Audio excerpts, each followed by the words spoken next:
খোপরা কুড়িতে গেছে আর আমি থালি নিয়ে বসে গেছি খোপরা কাটার জন্য। এই তো সবাই খোপরা করে এসেছে, দেখি কেমন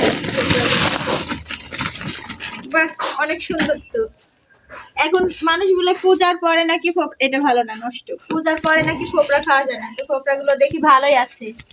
কাটার পর দেখবো আসলে খাওয়া যায় কিনা, যাইবে না না কেমন আছে ভিতরে। তো দেখতে থাকেন, আমি কাটি।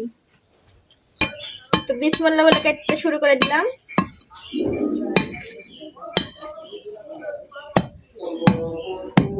চতুর্থ পঞ্চমী আমাদের শেষটাই, যদি পাঁচটাই খারাপ হয় আমরা আর কাটবো না। আর যদি প্রথমটা ভালো হয় সবগুলোই মারো। আর ফাইনালি আমরা পেলাম খোপরা।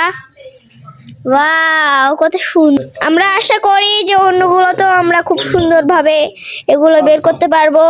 নাও তোমরা কাটি ভরো না, ঠিক আছে, আপনাদের দাওয়াত থাকলো, আমাদের বাড়িতে চলে আসবেন অবশ্যই খোপরা খেতে। এখন খোপরাটা আমি খেয়ে দেখবো কেমন। বিসমিল্লাহ। না মিষ্টি আছে, ভালোই। এই তো ফাইনালি আমাদের এতগুলো হয়েছে। এই তো এগুলো আবার আমি এখন তুলে নিচ্ছি খুব সুন্দর করে। এখন আবার ধোয়া হবে পরিষ্কার করে, আসলে নোংরা পড়েছে।